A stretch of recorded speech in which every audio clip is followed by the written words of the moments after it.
Welcome in, my possums. Welcome in, ladies and gentlemen. Welcome to the Passel. We are offensive points here on the IDP Plus network. Guys, the world's ending. California is burning. It's snowing in Florida, but let's be real, it always snows in Florida a little bit. You know what I mean? While you're listening to the podcast, if you happen to be in Wilmette, Illinois, go down to Bleachers. They have the best sports memorabilia selection and very good conversationalists. And then go next door and get yourself a Euro sandwich from the Chuck Wagon. Absolutely fantastic. Just wanted to shout out those places. If you happen to be a Wilmette, give them a shot. Guys, today we are going to talk about our favorite Dynasty acquisitions from each NFL team. This will be in alphabetical order, so feel free to fast forward to your team, but you should listen to the whole damn thing because we are going to have a riveting conversation here today. As always, I'm here with Josh and Billy. Josh, Billy, what's up? You know, Billy pulled the numbers, and we really appreciate him going back to last year's pod and pulled all the names that we had. And I was looking at them, and oh my god, man, the amount of people we were right about was phenomenal. Obviously, there were some duds in there, which 32 teams, not gonna be right about all of them. Zamir White was one of them that I was like, I really didn't like that. Which at the time it seemed like a great buy low, and honestly, he had all the chances, he just never did it. But we're going to try to get you some dynasty selections to get some trades in during the offseason. Yeah. Before we do this, though, I did want to mention, very interestingly, the Senior Bowl, which won't be attending this year, which sucks. They have a Canadian quarterback from like a Canadian league going to be at the Senior Bowl. And he won the C college Canadian Heisman. And I just think that's really dope. Like, I've never heard of this dude before. It's kind of interesting to get a player that literally none of us have ever heard of and could potentially be a star. Who knows? His name is Taylor Elgerma. I don't know how to say that name. But he threw for 4,000 yards, 40 touchdowns during the whatever the Canadian college league is. I don't know. I'm just kind of interested in that because I don't know if I've ever remembered that happening before where there's a quarterback going to show up for this and for the draft potentially that nobody has any idea about. Kind of a mystery. What you're saying is the quarterbacks this year are so bad that we are importing them from foreign leagues. I don't. It's interesting. Maybe. I don't know. This guy did win the whatever Heisman, but yeah, I guess so. Honestly, I thought Trump said that Canada was the 51st state now. So I mean, technically, it's still an American quarterback. Do we have any Greenland quarterbacks? Yeah, I mean, we could. Even a Gulf of America. Gulf of America. That doesn't even sound right. But anyway, that's it just sounds odd. But anyway, I just think that's interesting. I saw a tweet the other day, real quick, and it was like the Gulf of Mexico never gave us blizzard warnings. The Gulf of America sucks, and I thought that was really funny. Day one, already messing everything up. Back to this Canadian quarterback, though. You know what's really cool about this is what happens if he just balls out and just that's what I'm saying. What if this guy just comes out and just blows all of the other quarterbacks away, and we just have never heard of this kid before because he played in Canada? It would be insane. It's a PJ Walker. I know, for the Battlehawks fans out there, Jordan Teamu fan. It's fun. You want to see someone from a smaller area or smaller league come in and actually be able to do something. Yeah, PJ Walker wasn't great, but at least he got a shot. I don't know. I'm really hoping that that's how this shakes out, but we'll see. Okay, what we're doing today, we are doing the best dynasty player or acquisition from each NFL team. We are going to try to give out realistic options, so please take some of what we did last year and even what we're doing this year as we're not saying this is the best player on the team. We're not even saying that this is if you have this person, you better be selling for $1 million gajillion. I'm not saying any of that. We're saying that if you want to build your dynasty team, this is a player from that team that we think that you should go after right now because the price might actually be worth it to give up. So without further ado, we'll get started. We're going in alphabetical order. Arizona is up first. Last year, we picked tall wide receiver Michael Wilson. We kind of thought they were going to get a wide receiver anyway, but we went with who was going to be number 2. So, Josh, for Arizona this year, who do you think is the best player to go for? I actually still stand by our Michael Wilson take. That's not my person, but I mean, and I feel like you can buy him for so cheap. And obviously, there might be some additions in the wide receiver room this year, but still think he's out there. But the guy who it is this the same guy I was trying to tell you to pick up that might win you a league if you have a bench spot, Trey Benson. Obviously, signed Connor to another deal, so he's going to be sticking around for a year or two. Going to be hard to get on the field, but everyone who drafted Trey Benson with a late first, early second last year is now looking at that pick as a wasted pick and might want to recoup some draft capital. And if you offered, a early mid second for Trey Benson, I think the person would buy you right now. I would. I'm like, I don't actually have Trey Benson in dynasty leagues at the moment, but if I had him, I'd be like, you know what, I might just go back to the well just because I know James Conner is going to be hanging out. Obviously, it might not be for this year. You might be looking more of a future, but Trey Benson's going to have little to no tread on his tires, or he's going to come in and be that fill-in for James Conner, which he did well for the 2 games that he did play, get kind of a full workload. So, yeah, no, I mean backup running backs are just, in dynasty especially, they are just like the best thing to have on your bench, either for a trade asset or for just potential use because of what goes on during the season. All right, I actually agree with you. I think Trey Benson as well, but just to kind of spice it up a little bit, and Josh, I know you're going to be very biased about this, so I'm mainly asking Joe here, but Marvin Harrison Jr. left a sour taste in a lot of people's mouths last year that went for him kind of high. Joe, in another league that's not the one we were in with Josh, what do you think the price would be to maybe acquire him? Is it possible? It's a late first at least. The problem is everyone knows who Marvin Harrison Jr. is, and yeah, you're not getting him cheap. The offense as a whole had a really weird year. They targeted Trey McBride 40% of the time, or at least the tight end position 40% of the time. So it was strange. I expect them to right that ship. I expect them to improve. I would be trying to acquire Marvin Harrison, but he was not my vote on this at all. Just because of his price. I like the Trey Benson take. The crappy thing about Trey Benson was right when he started getting traction, he got injured. And I absolutely agree you should be trying to acquire Trey Benson. My guy here, which I'm going to throw in the ring, is Kyler because, he finished his QB 10. It was not pretty. He's 27. He now has legit wide receiver 1 and a tight end 1. And I do think this offense is going to go through a little bit of a Phoenix rise from the ashes situation. That was just a weird year. So I would be trying to acquire Kyler just because I think he's going to be really cheap. And if you need a quarterback, he's not the worst one to have. Okay, 2 things. One crazy thing is Kyler hasn't finished the season in 3 years, and he played a full season this year. So that's pretty amazing. I kind of almost agree with your Kyler take. I kind of want to switch my answer to Kyler at this point. You convinced me. But back to the Marvin Harrison take. The problem is you can never trade for a top 3 pick the next year. No one's going to do it because you're never going to get the capital. It's like, will I say that this is the best time to acquire Marvin Harrison? Absolutely, and the cheapest you'll get him for. But I don't think anyone's going to do it for less than a top 4 pick, top 5 pick at the very least, if there was someone they really liked out there. Yeah, I agree with you too. I was just throwing it out there just based on let's get the little pop out there for the question. I get it. It was very disappointing. I feel the same. And here's the other thing, guys. A lot of people are just saying the quarterback is the problem, and that's going to be Marvin Harrison's problem until they get a better quarterback in there. And that is a sentiment that is going to be going around a lot this offseason for Arizona of like, these guys are kind of capped by how good the quarterback is. And I love Kyler Murray to death. He is not great for fantasy. Like he did come on with Trey McBride towards the end of the season. I will admit that pop really helped. Whole season, by the way.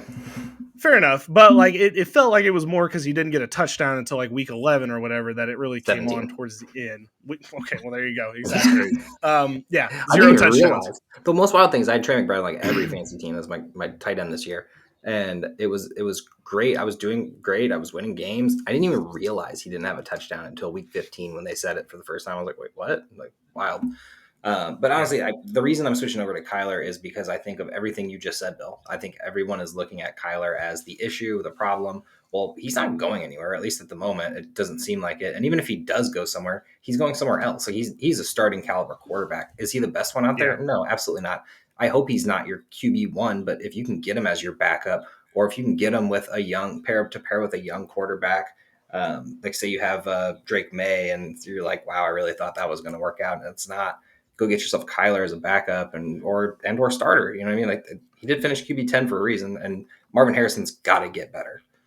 I really think he should go to the Jets. I really do. I think the Jets should go for him because what he needs is a really good defense that is going to allow him to. Which Arizona's defense was a little bit better this year, but still, it's not something you leaned on in Arizona. Whereas I feel like with like the Jets, he can do his stuff, but he doesn't necessarily have to worry about the defense giving up a big play all of a sudden.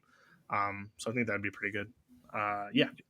I'm just looking because I wanted to discuss Marvin Harrison because I'm on Keep Trade Cut right now, and he's going ahead of Lad McConkey, Garrett Wilson, A.J. Brown, Brees Hall, Bucky Irving, Kyron Williams. I don't think I'd trade any of them to acquire Marvin. Agreed completely, honestly. Yeah. As weird as that is to say, but like it's hard right now. Well, it's hard to try to buy in on Harrison in general because, like, what if he's just not it? You know what I mean? Like, just because his dad was Marvin Harrison, and I'm not saying Marvin, obviously he's a good wide receiver, but like sometimes success doesn't translate to the pros. And what if that is the case for Marvin Harrison Jr.? And like, it'd be hard to be like, I'm going to trade my best receiver for one that I hope's going to be around a little bit longer.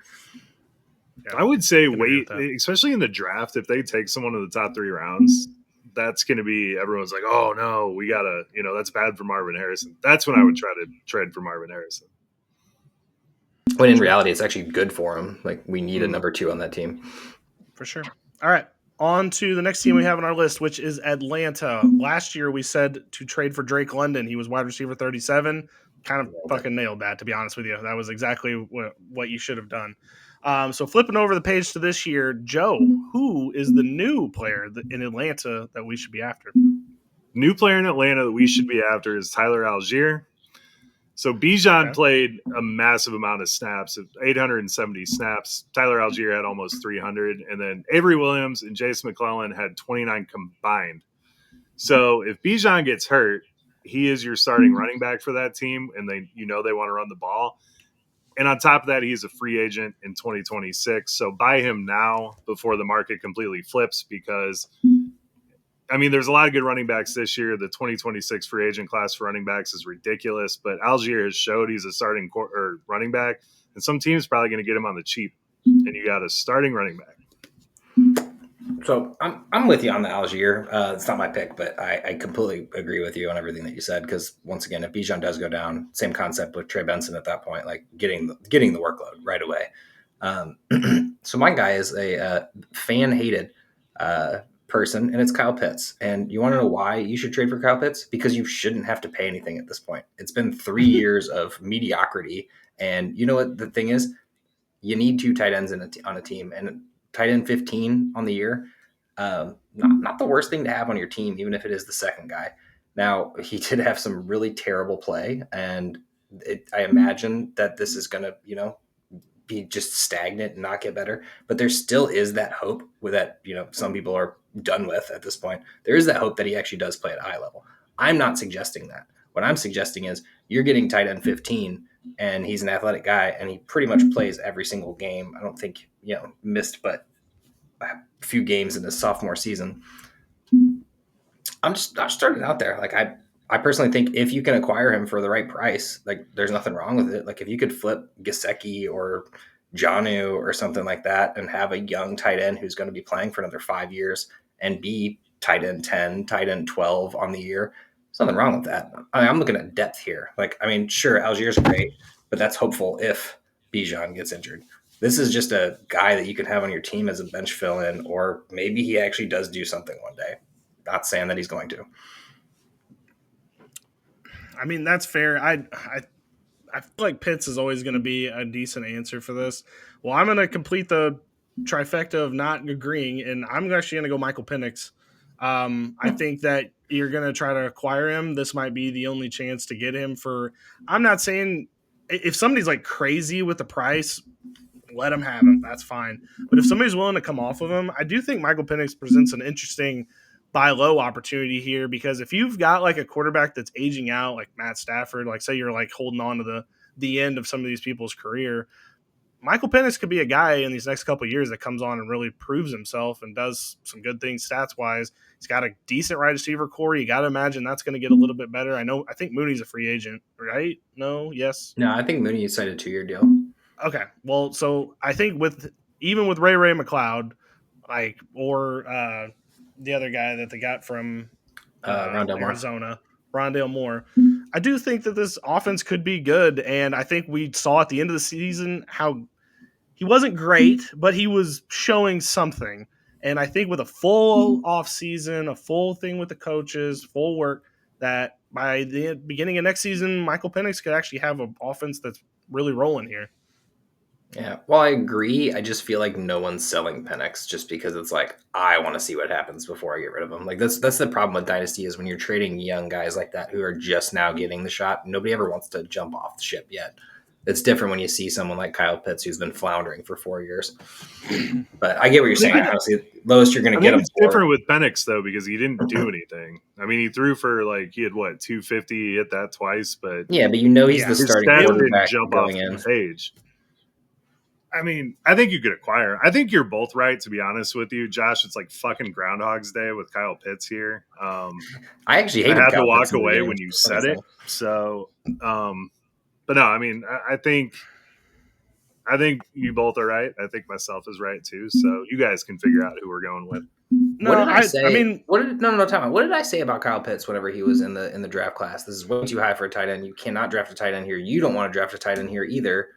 And I was absolutely right. So yeah, just saying. Well, you want to hear something funny? I listened to last year's episode, Josh. That's who you wanted us to go with last year too. You wanted Kyle Pitts. I'm fucking nailing it, dude. It is Groundhog's Day. Me and Joe wanted Drake London, and Josh wanted Kyle Pitts. At least I'm consistent, right? Yeah, no kidding. You definitely nailed that one. Okay, we can just be split on that one. It's fine. There's Atlanta's building something. You can't quite see the picture, but you see something going there. All right, next team on the list is the Baltimore Ravens. Last year, we went with Zay Flowers as the player to go after. Nailed it again. I think we kind of nailed that, but he got hurt, so it's kind of tough to say. Yeah, but what do you mean? He was the only guy who Lamar would actually throw to consistently. True, but fine year. I don't know. It was okay. Anyway, he was wide receiver this year. He didn't pop. But it's low. That's why I'm saying it's yeah. Well, I know. I'm just saying we kind of did it, kind of didn't. I don't know. It is what it is. Okay. Player this year though that I'm going with is Rashad Bateman. I think that we're finally seeing the breakout. Some of these guys, it just takes a while to pop off. This would be the rare 4th year breakout, I guess. But I mean, he's 2021. This is 5th year or 4th year. No, he's done 4 years. This is his 5th year. Yeah, well, I'm just saying, I think this year we saw what he's capable of. Because the touchdowns got it. Yeah, Lamar clearly feels comfortable with throwing the ball to him. I could definitely see them picking up his option this year, potentially signing him to a low ball offer if he'll take it, and just continue to churn out this offense. I don't know. I think Rashad Bateman will be my answer here. I think he's a good buy low. Not saying he's going to be a wide receiver 1 here or anything, but I think he's going to be a good option. A player that you can put in your flex spot and probably get a touchdown. So I'm just going to say the obvious one here because every single Ravens fan and NFL fans hate Mark Andrews right now. My buy low is getting Isaiah Likely on your team right now. I don't know how it's going to go down in the offseason, but I have to imagine Isaiah Likely is getting a big boost here. Worst comes to worst, once again, you're getting a top 15 tight end. And if Mark Andrews is out, the sky's the limit for this guy. Looks amazing. Every time I see him touch the ball, I'm like, why does he not get the ball more? I really have to point to Billy here because he's the one who's why is he not on the field all the time? And actually this year, ironically enough, they were running a lot of 2 tight end sets. They just who caught the touchdown to get it to the point where we got to the 2-point conversion? It was Isaiah Likely. So it's come on, maybe should have ran it back.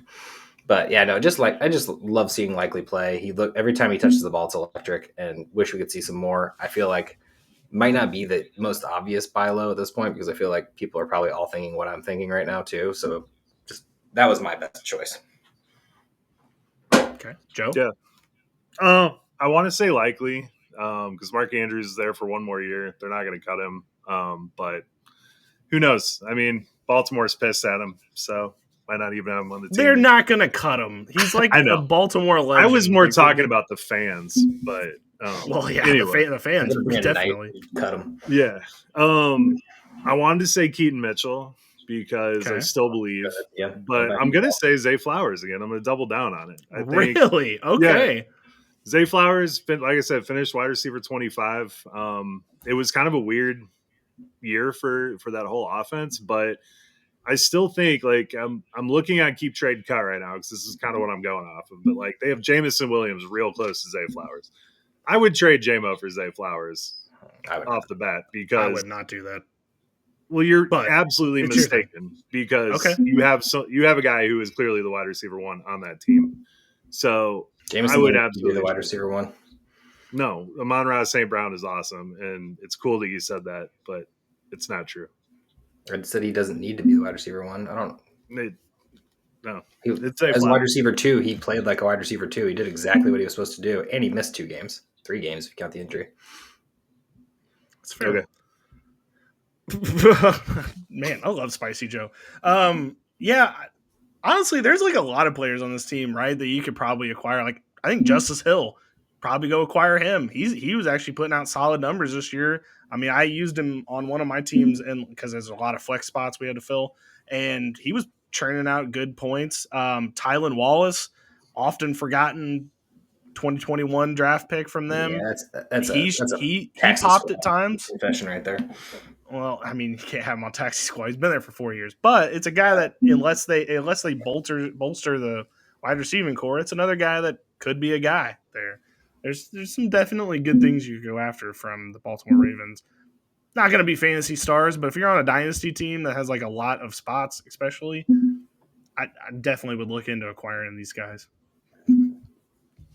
So I'm so happy that we have Spicy Joe here tonight. I mean, it's just going to get worse. We've only done like 3 teams. Definitely. All right. Next team is the Buffalo Bills. We were completely split last year. I said Khalil Shakir, Joe said James Cook, and Josh said Josh Allen. I don't know if we're going to go that way again. A couple of those players seem really expensive right now, but Josh, what do you think? It was kind of our hatred of Josh Allen that we were like, everybody's going to be off of him. They got rid of all the wide receivers. We even had him lower. Like, I think we had him as QB3 and stuff like that. He was just amazing. Lights out the whole time. I actually kind of going back to the well here and saying Khalil Shakir. I got another guy that would be really fun, but Khalil Shakir didn't do enough to where it's like, oh my gosh, I'm never getting rid of him. 800 yards, a few touchdowns. But he seems to have Josh Allen's eye, although there is a lot of, here and there ball with people. And the problem is if you do acquire him in the offseason and they go draft another rookie wide receiver, there's a chance that there could be an issue here. So, Shakir seems to be if there was a number one, the number one on the team. Yeah. I like it. Joe? I'm going to go with Ray Davis because James Cook is a free agent in 26. Ray Davis looked absolutely electric with the chances he was given. So I wouldn't be surprised if we see more of a split going into next year between the two of them and eventually turn it over to Ray Davis. My only issue is how much they use Ty Johnson this year.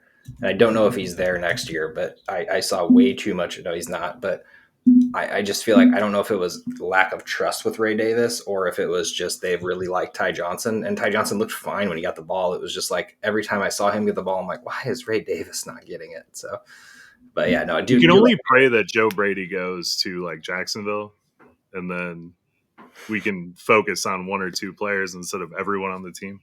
Yeah, I always hate the 3-headed backfields of running backs.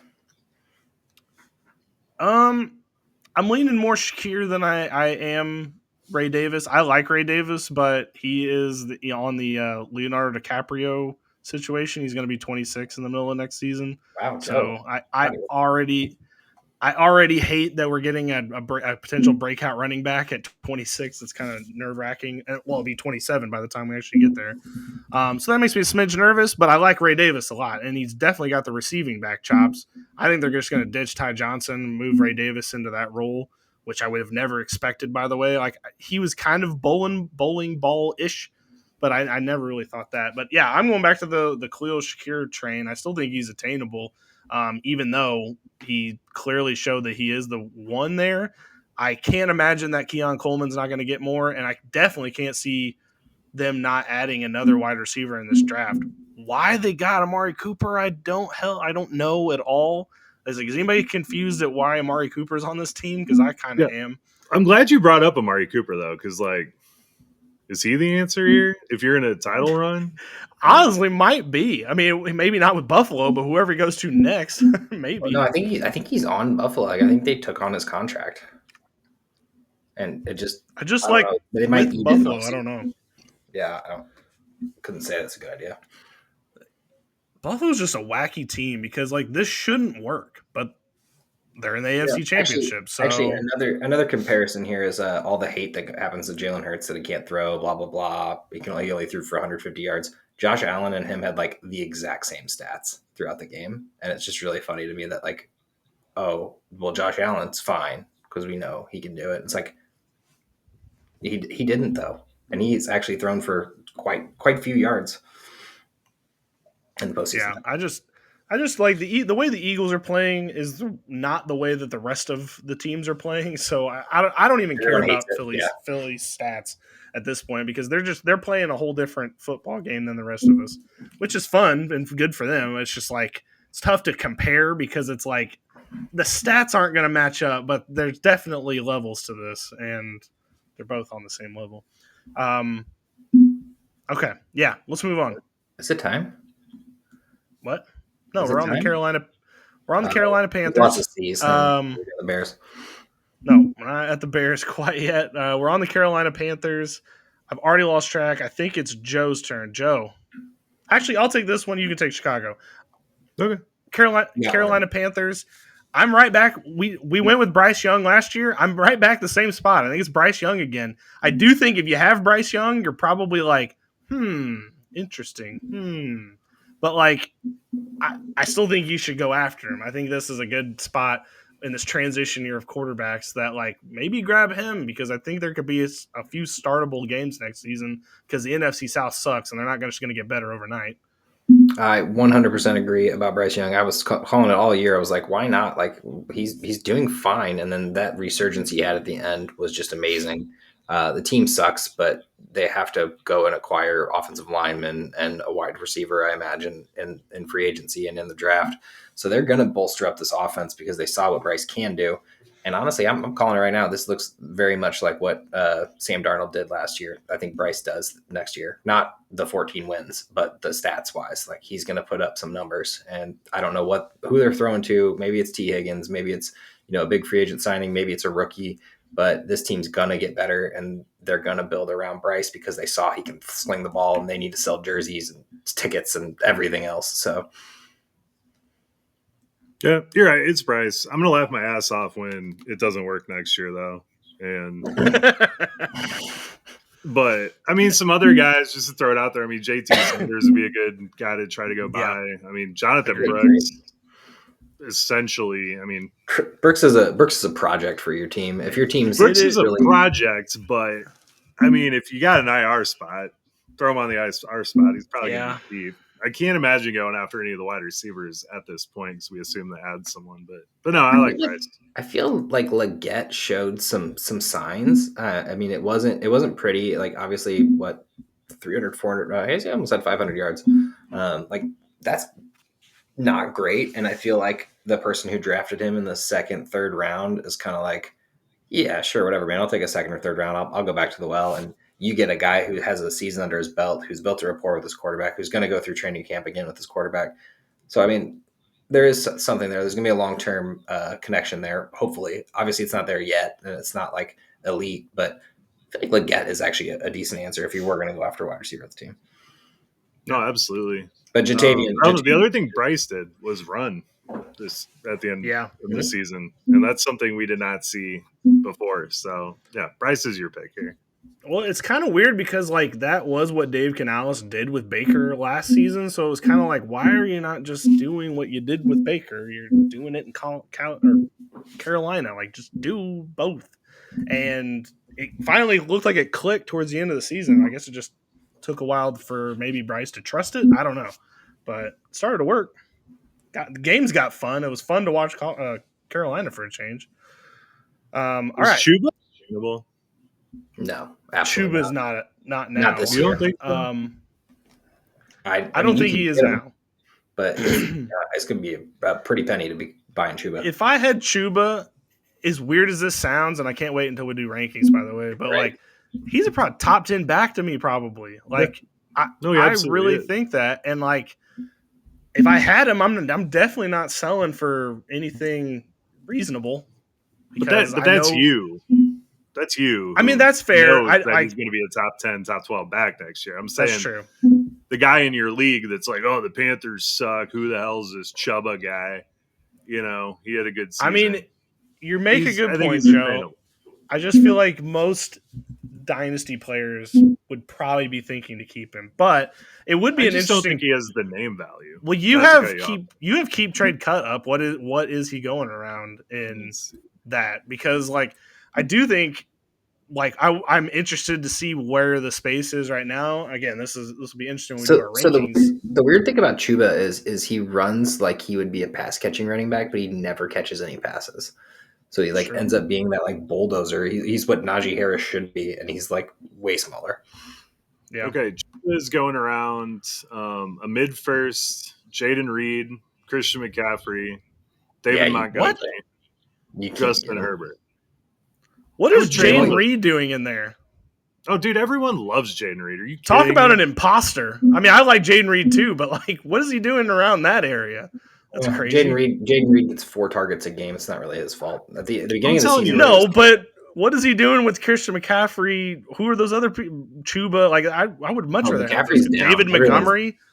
McCaffrey's like the. Well, I know. I'd rather have McCaffrey than Jaden Reed, though. I can't even imagine that trade coming through. I'd trade Chuba. I'd trade Chuba right now for CMC. Well, yeah, that makes sense. I'm talking about Jaden Reed. I would trade CMC for Chuba. What the hell's that guy doing right now? I would totally do that too. But see, that's we're thinking that this is crazy. Like I would have not thought we would be saying that a year ago. Chuba for CMC, even trade. My problem is what right exactly, but why? Like, what is Chuba's future value, right? Like, so he signed this deal. Jonathan Brooks is eventually going to come back, and like whether he's good or not is going to get half the workload. But like, if he's say he's fully healthy starting the 2026 season, Brooks that is, Chuba just like his value tanks. So you got like 1 year of Chuba, like it's amazing and it'd be fun. So maybe he is attainable because everyone knows that there's the writing on the wall for him. Well, the problem though is like with the way these injuries have been working is like even if Jonathan Brooks comes back in 2026, it's going to take him a year to be like 100% because he's going to be out there, but he's not going to be like. He'll have a year and a half recovery, so he'll be doing all the OTAs and everything in 2026 at that point. I don't know. I don't trust that we're going to see fully healthy. I wanted to put Jonathan Brooks until 2027. I think Brooks is going to be on another team by the time he's relevant, but yeah. Right, now the biggest issue. Well, one more. What biggest issue is what if they bring in another running back in this draft, and then that drops a whole different bomb on us that we didn't quite see coming, but it almost seems like they have to because they're not going to use Miles Sanders. I feel like they're going to have to eat Miles Sanders' salary this year. I don't know if they have a good out on it. Yeah, I don't know. Okay. Either way, guys, if I have Jaden Reed on my team, I'm sending it for Chuba right now. Yeah, no kidding. They do have an out. Sanders will be cut. It's an insane valuation. All right, on the next team, Joe, your Bears, go. It's Rome. I love it. He's the guy that's going to get deep. Caleb has an incredible arm, and assuming that we can get this line issue fixed, I think Rome is absolutely going to take off. Listen, with Ben Johnson coming here, I think everyone on this team is honestly in play for this. But I think it's Rome. I think, they drafted Caleb and Rome to grow together. In every pressure situation this year, it wasn't pretty, but Caleb looked for Rome Odunze. And I just think it's only going to get better. So I'm going Rome. So I 100% disagree with Joe. I don't know what the hell he's smoking. Nobody's trading Rome Odunze right now. Like he was attainable during the year last year, but that closed the second Ben Johnson went there. That closed the second this season began. Nobody's trading their top 5 pick at this point unless you're giving them a top 5 pick. This is once again You like can this isn't a buy you low. can still overpay. I mean, we did do But I thought this was a CD. buy We low. made arguments. Not necessarily. This is just a buy. This was just buy. Yeah, I'm Best thinking dynasty buy on every team. Well, buy low on this team would be like Colin Johnson. No, Like, actually, that would be a buy my low. choice. Whenever I assumed, once again, didn't get the memo. Nobody gave me the assignment worksheet with the rules at the top.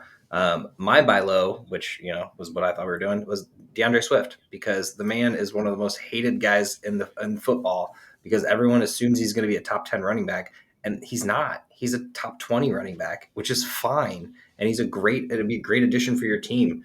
And sure, will they draft Junty or another running back in the draft? Maybe, possibly. Maybe they go out and get one in the free agency. They have to. I don't see them doing it. Like, I would love for it to happen. Why? I don't. They like Roshan Johnson. I mean, I think they'll get one in like the 4th round or something, or another Roshan guy. I don't think they go out and reach high for it. They got so many other holes to fill. They need one more edge rusher to run with Sweat. Otherwise, the Sweat trade was worthless, because you can't just have one edge rusher. Oh, can I finish? Need another edge rusher to go with Sweat, because otherwise Sweat had 4 sacks this year, and you want to know why? That was horrible. Double covered the entire time, because there's no one else on the D line that was even scary or they were worried about. And then obviously we know they need O-line help. I don't see them going after a running back high. Like, they're like the Junty, or however you pronounce his name, would be amazing. And if that does happen, yes, this whole take is to shit. But I just don't see them doing that. I see them going and getting a cheap free agent running back. They signed Swift to a deal. There's no out. They're not getting out after this year. He's on that team, and he's going to get run, and he's going to get at least half the workload, if not well more. And this team was terrible at running the ball this year, but that's because everything was terrible. Swift actually was their saving grace, if anything. I feel like Swift is one of the people that got shit on the most this year in football. I have no idea why. He was running his heart out, getting 80, 90 yards a game and a touchdown, and people were like, she sucks. Okay, well, thank you for saying all that. I don't think Swift was the problem. Go ahead, Bill. I didn't mean to cut you off. No, you all just you didn't. Josh just made this whole point about Ben Johnson going there. They drafted a running back at 12 or whatever with Jahmyr Gibbs. No, they're going to get a running back on this team. Ben Johnson is not going to like how this running back room is right now. If he's going to try to run the same offense. Yeah, and he could have kept him, correct? If that was working, if that's what he wanted on his team. But he doesn't have there's no out here. DeAndre Swift is on the team next year. No, he can have him. It's just, he'll be a little scat back out of the backfield. They need an actual running back on this team. Like, they need somebody who's going to pass block. Gibbs and Montgomery could both pass block. Jahmyr, they literally were throwing DeAndre Swift at Caleb. Like, no, that's not how it can't work. Ben Johnson's going to be after running back in this draft. Going to go after O-line too, because that's a big need. But he's got to bolster this offense to what he wants to do. And I think he's got the wide receivers in place. He's got the quarterback. He just needs a line and an actual running back. And so, I think whatever running back they go after is what they need to do. And I'm with Joe. Rome Odunze was my choice as well. I do think you're going to have to pay a little bit for him for sure. But you're getting the future here between Moore and him. And I mean, Keenan Allen's not going to be long for this earth for long. He did have a really good year this year, but I mean, at a certain age, you kind of assume that's going to go down. But no, I would not if anybody wanted to give me almost anything for Swift, this would be the time I'd be getting rid of him. I'd be getting out of my Swift position, because Ben Johnson doesn't want that guy on his offense. There's no way. I do think, to both of your points, that we have 3 picks in the top 40. So I do think a running back ends up going to this team. I don't think it's Shanty at 10. I don't think that's even probably Judkins. But that's what they need to do. Yeah, Judkins. I mean, this class is loaded. So I do see another running back coming in here. Roshan's going to be Craig Reynolds of this offense, so that'll be exciting. But I just had to say Craig Reynolds. That's the only reason I brought that up. Fair enough. Okay, we have made it through 6 teams in 40 minutes, so we're going to do a couple speed rounds here coming up. The next team on our list is the Cincinnati Bengals. Josh, who on the Cincinnati Bengals is somebody that you would be after? There's people on this team that you should trade for. I don't know who's going to be on the team is the issue. I guess it's Gesicki in my eyes. I mean, obviously Chase Okay. is the obvious answer here. So I'd say Gesicki just because of what that role has needed for so long, or what this team has needed is a tight end, someone that could actually play in this role. And he did it really well. And on the off chance that T. Higgins doesn't make it back, then I would say that Gesicki takes a large portion of that role to start at the very least if they're either working Burton and Yoshivas or they're getting another rookie or free agent that they pick up. But like, yeah, I gotta go with him. It's a good Okay. pick. Joe? I was going to go Yoshivash. I think, Gesicki kind of took over the Higgins role when Higgins missed. But I think if the offense is actually planned out through the offseason, there's no way Higgins is back on this team. Cincinnati is not a rich organization that can afford something like that. So I think Yoshi is a good pickup, which is probably free, honestly. I'm right there with you, Joe. I picked Yoshivas as well. I'm glad you guys didn't say Chase Brown. No, was Chase Brown's who we picked last year. I'm just like, I really think they're going to get a running back. I don't have any inside knowledge. It could be Zach Moss. I just feel like after seeing what Mixon did for Houston, I just can't see how Burrow wants to do. I don't know. Chase Brown's good. I don't want to make it seem like that, but it feels like a position they could improve on, other than they need an entirely new defense. But other than those two things, then yeah. Zach Moss is under the belt for one more year, and they have him out, so they could get rid of him. I don't know if it's worth it. He's not making that much, so he probably will be on the team, and they'll probably get someone else, rookie, young. I don't know, but like, I just feel like this is a three-headed backfield. The run game is not what this team is about. It is Joe Burrow's day. Yeah, it's gonna be an interesting free agent team for sure. All right, on to the Cleveland Browns. Joe, who from the Cleveland Browns would you like to keep or trade for? I want to go with Tillman. I think Tillman's your pick. I mean, he had the 7-week concussion, which is worrisome, but I kind of want to talk myself into old man Chubb. Interesting. I think Chubb could be a very easy addition to a championship roster that could pay off as a flex spot next year. 100% my vote is Nick Chubb, and it's because, yes, he didn't look great this year, but yes, he dislocated every part of his knee.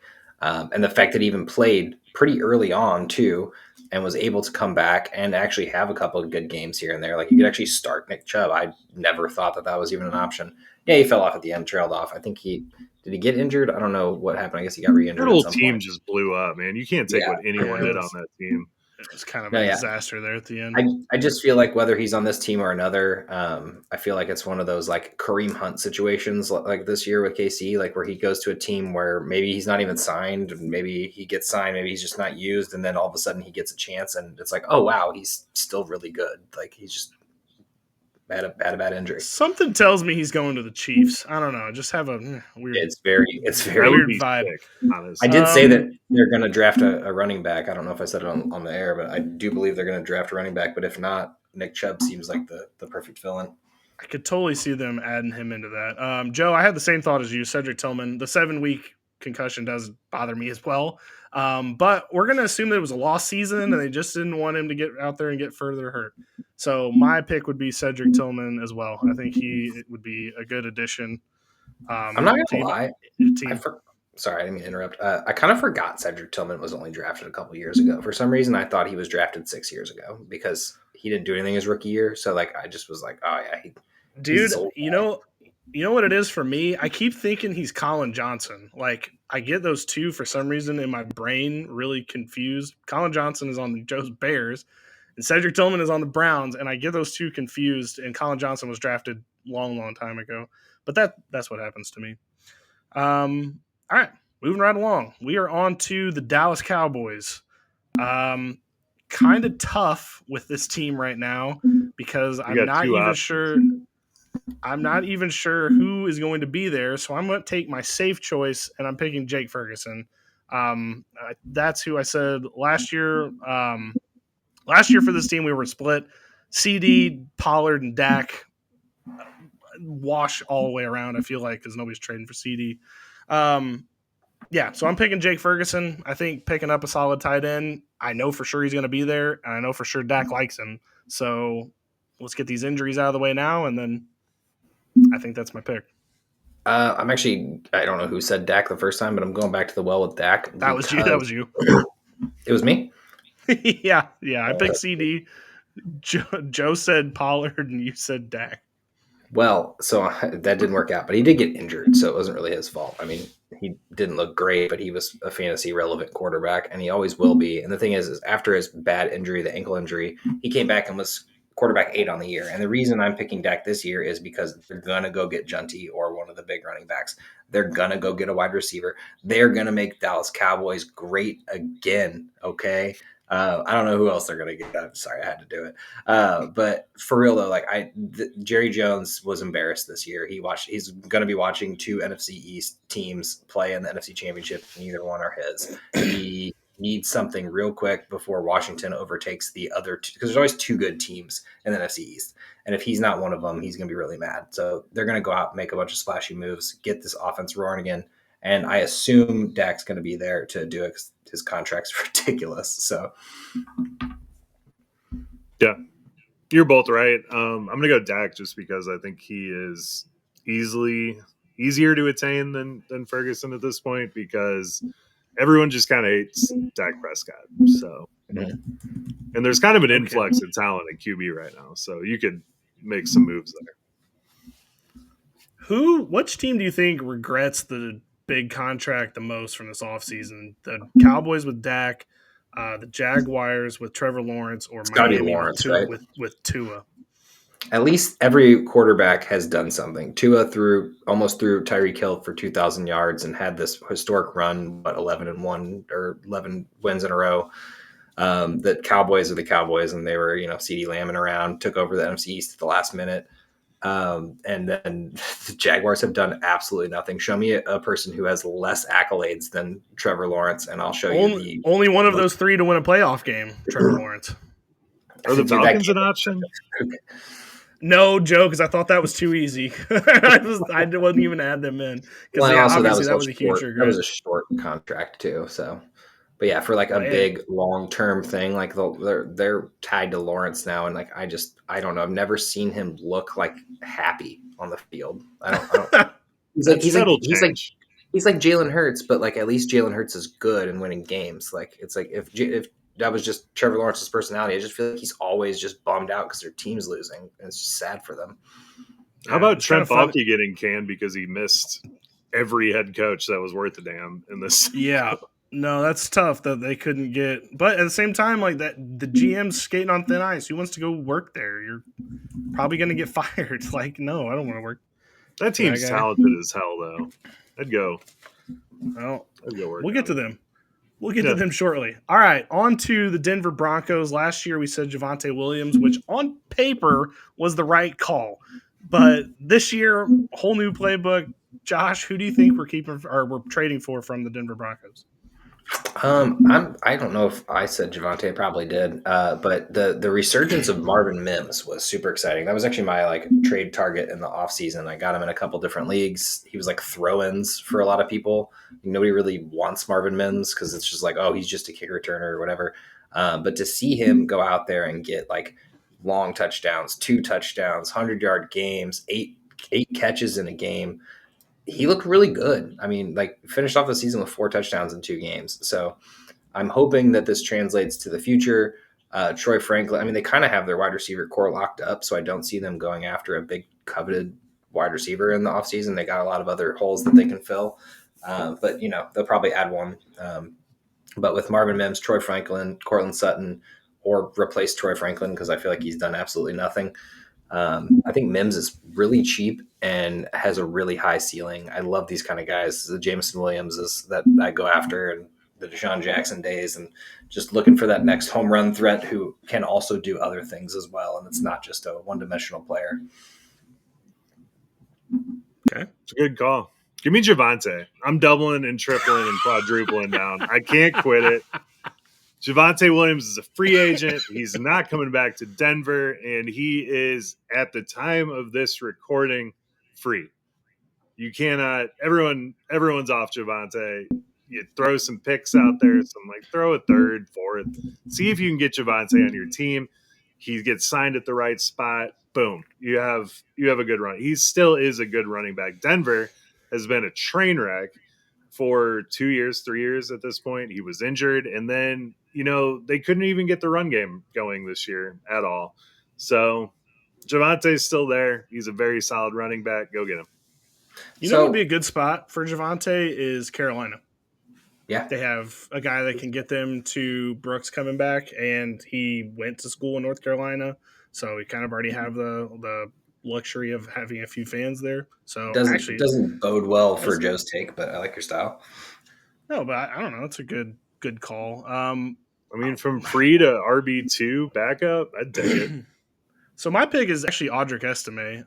I do think that towards the end of the year, because of the injury mostly, like people's thoughts on him soured a little bit. And I do think that I'm not saying you can pick him up cheap, and I wouldn't be giving up more than a third, but I would consider maybe making an offer for Estime just in case he's the guy that ends up taking the power role there. It kind of looked like they wanted to go that direction, but couldn't quite commit fully.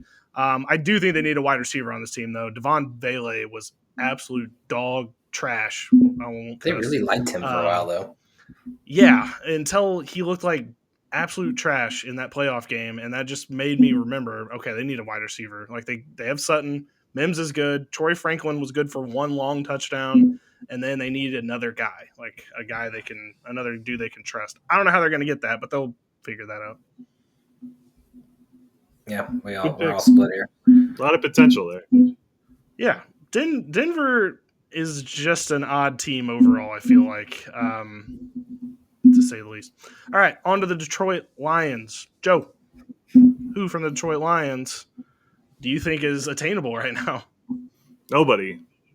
But I'm going to throw out a name, and it's Hendon Hooker, because he was solid. He was solid back in the day. And, it's going to burn a hole in your roster because he likely can't fit on any taxi squad you have. But I would try to stash him if I had room and pry him away from something, because if we all know these quarterbacks always get chances somewhere along the line. And Hendon Hooker looked awesome, came in with an injury. He's healthy now. You know what? I was originally going to say Jameson Williams because I feel like he's the only one on this team that you actually probably could still trade for, because, like, Amon-Ra, absolutely not. Gibbs and Montgomery, probably not. Maybe Montgomery a little bit. I'd love to see what Jameson, I feel like, is only going to go up from here at this point. But I agree with Joe, Hendon Hooker, because this is exactly what some quarterbacks need, is that they're not NFL ready right off the bat. He was injured, obviously, but also Goff just never got injured. Like, he never had the chance to play. He did get a couple shots here and there. Looked great in the preseason. I don't know why they grabbed Teddy Bridgewater for the playoffs and had him as number 2. I was like, what happened to Hooker? Like, I'm just not even going to think about him. But looking forward to seeing where he goes next, if not stays on this team. If he stays on this team and actually has learned and actually put in the work and, like, pulled a Jalen Hurts or Jordan Love or Aaron Rodgers even, go far back enough where he sits behind a good quarterback and a good team and watches the team grow and grows with it. You know what I mean? Like, what if Goff does go down, or what if they get rid of Goff eventually? Like, maybe Goff has a really bad season next year, and then 2 years from now, Hendon Hooker's a starting quarterback, and they still have Amon-Ra, they still have Gibbs, they still have this core. Honestly, I feel like the Lions will take a step back after losing both coordinators. We watched it with the Eagles right after the Super Bowl run. Completely, I couldn't understand why that would happen, but Hooker on the Lions could be super fun. Be awesome. Okay. And yes, it will burn a hole in your roster for a year. Probably. I think Sean McVay needs to make this phone call right now, personally, and see what the Lions would move him for. Yeah. I just put down that I think everything is too expensive on this team to buy. I know that's kind of a cop-out answer, but even Hendon Hooker, he's 27. Like, he's going to be 28 by the time that he would get on the field. It kind of makes me nervous a little bit. It's not that I hate old people. It's just like you're starting a career at 28. It makes sense for the business world or the real world, but, like, for football, it's kind of late in the process. But I don't hate what y'all are saying, because he is probably dirt cheap right now. Nobody's really thinking of Hooker like that. So he's a throw-in, man, because somebody just had to kick him off the taxi squad. No, what you all are saying is correct. Everywhere, though. Mm-hmm. Like, he is the backup. Well, I guess Teddy Bridgewater was, but They signed him Gotta like have right him before the draft, just in so. case. Yeah. So, yeah, not a bad call. All right, on to Green Bay. Last year, we just said somebody from the wide receiver core. All of us had different thoughts, but nobody really landed on anything. But this year, I'm actually going Marshawn Lloyd.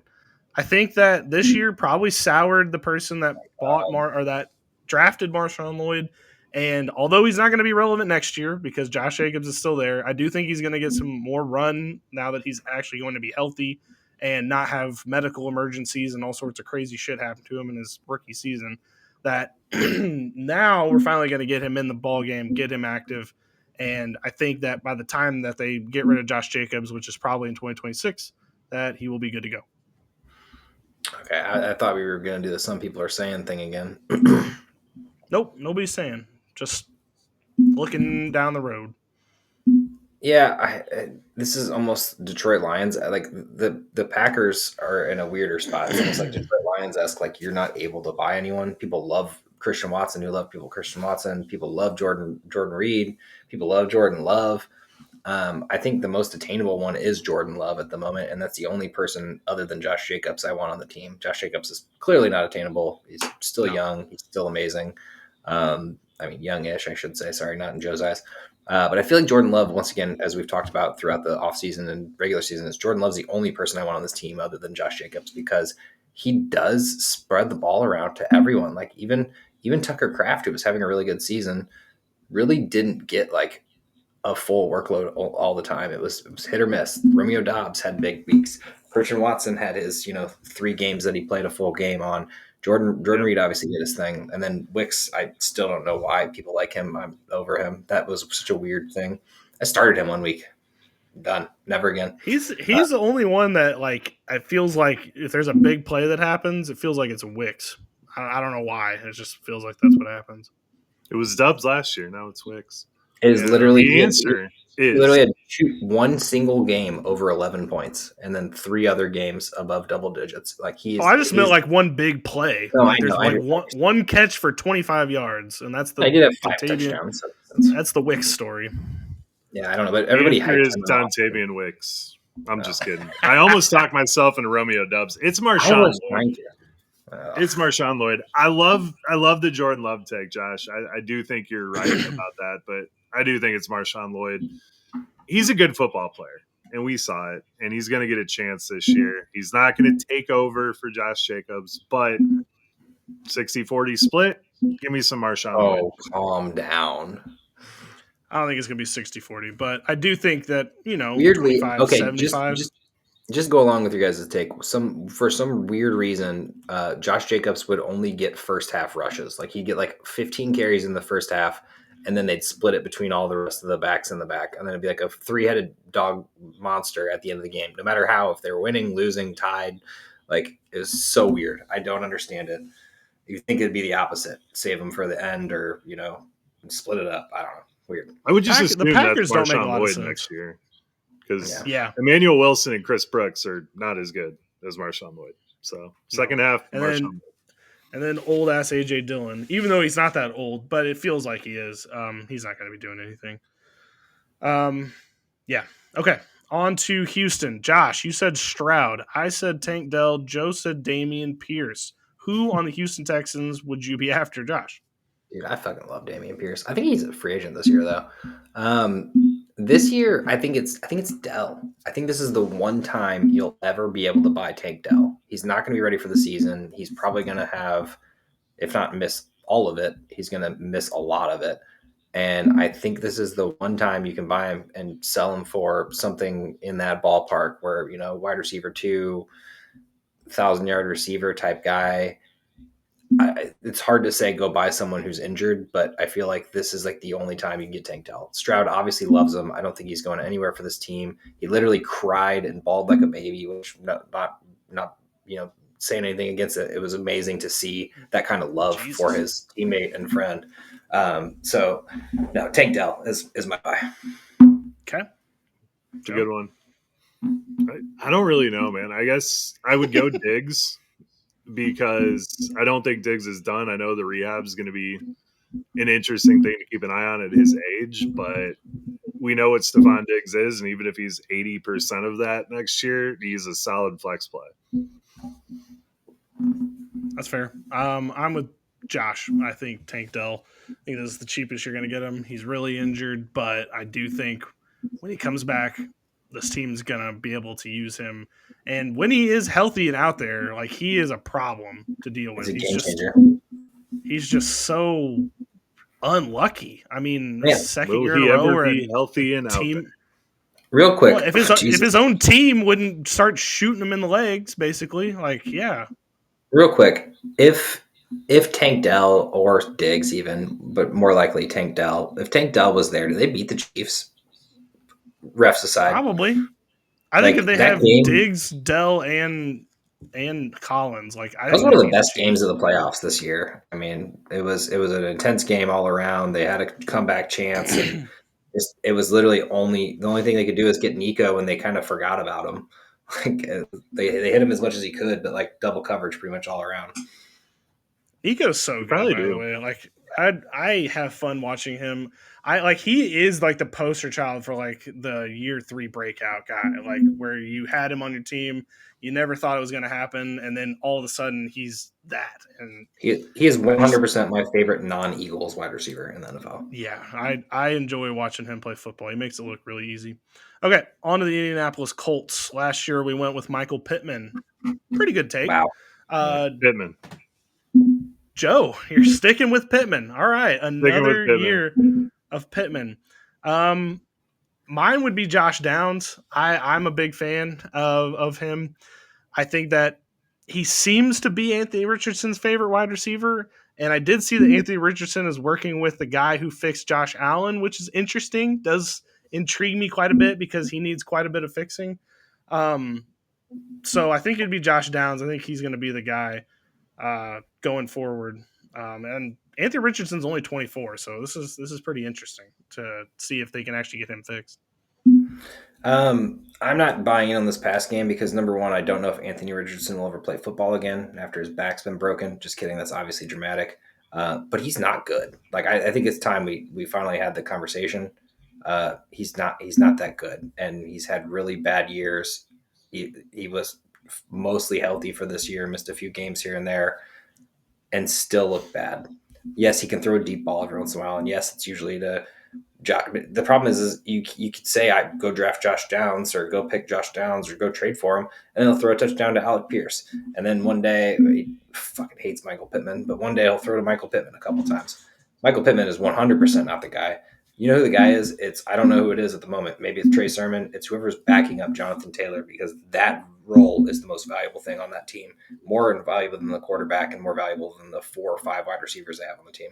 I love Michael Pittman, and if he's off this team, I want him on my team. But when he's on this team, he is worthless, unfortunately. I think the back injury really screwed up Michael Pittman last year. Did he have a back injury too? Oh, yeah. They said he was going to miss the rest of the season, and then he was like, nah, I'm playing. And then he played through this back injury. My problem, it wasn't Michael Pittman's play. He looked good when he got the ball. Anthony Richardson can't help but throw to one of the deep balls, and somehow he always gets the wrong read. You got 2 people doing stream routes, and he literally throws the wrong guy. They're like, oh, the other guy was wide open. Should have looked at Downs instead.